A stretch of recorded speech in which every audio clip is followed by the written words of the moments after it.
pastoral yet carefully sanitized recounting of an inspiring, profound life lesson learned during the final tumultuous moments of an overdue pregnancy at the western edge of rural South Lake County. Oh.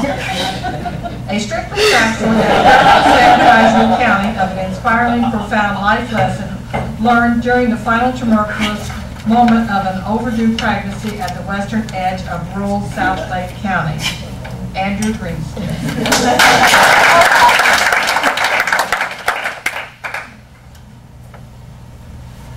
What's the single most important thing you learned from your mother? My mama taught me that real men respect, admire, love, and act head over heels crazy for the woman in their lives. Respect, well, that came easily as I grew up. Love and admiration was for the woman I married. But it wasn't until the events of this story that I finally acted head over heels crazy.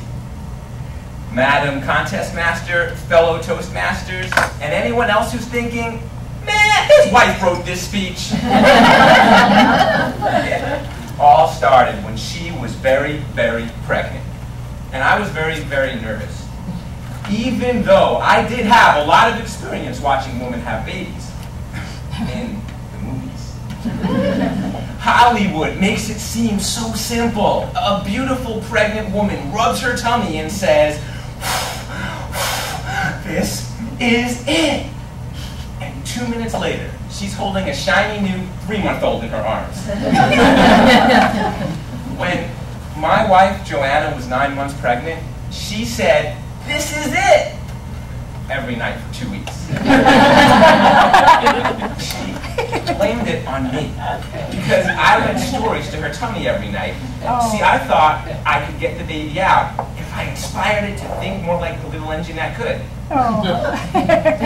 After getting sent home from the hospital 3 nights in a row at 2 a.m. without a baby, I changed stories.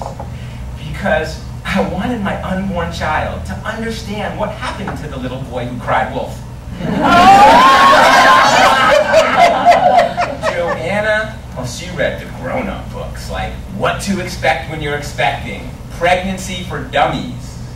But she really just wished someone would write how to have a baby without really trying. Our parents said that she could get the baby out if she took long walks, ate spicy foods, or drank castor oil.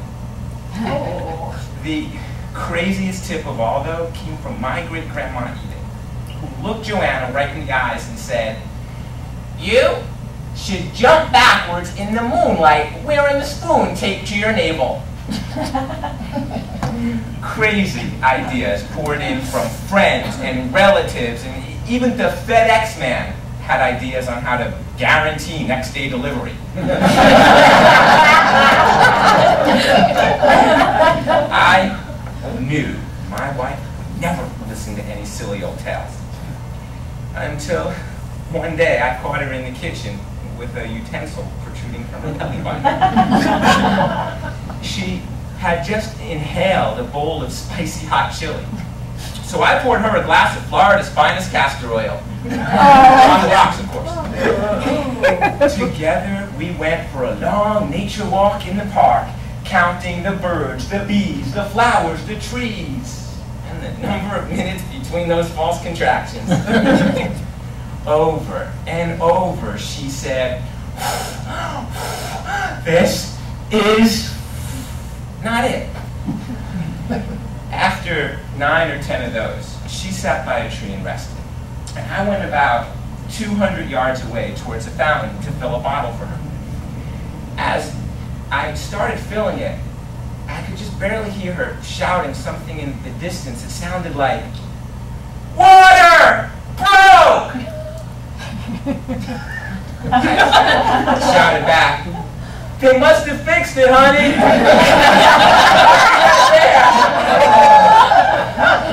Again, she shouted, "No! Water! Broke!" And I'm thinking, what? Then the truth hit me as heavily as Lama's breathing. We're gonna have a baby! We're gonna have a baby! So, I very calmly ran for the car and turned the key and burned rubber so fast our new family minivan screeched louder than Jeff Gordon's NASCAR. I was barely 2 minutes from the park heading toward the hospital on a one-lane dirt road as fast as I could when...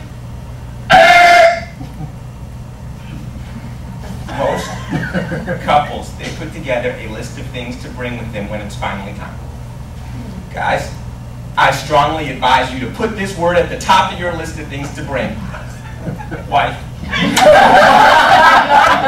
So, I did a 180 instead, got back to the park, picked up Joanna, 3 minutes and 3 contractions later. Honey, I'm so sorry. Here's that bottle of water. And I thought all was forgiven. But 2 seconds later, that bottle was empty. And I was wetter than a baby's diaper. At the hospital, the admitting nurse greeted me with these words. You again? Let me guess. Foo-ha, this is it, right? I showed that woman how well a Toastmaster talks under pressure, though. Nurse. Baby, the fountain, the water, the voting, the wife, and the coming, the park, and the castor oil! That must have been the secret password to the maternal order of birthdom, because the gates opened, and I finally learned where babies come from. The maternity ward.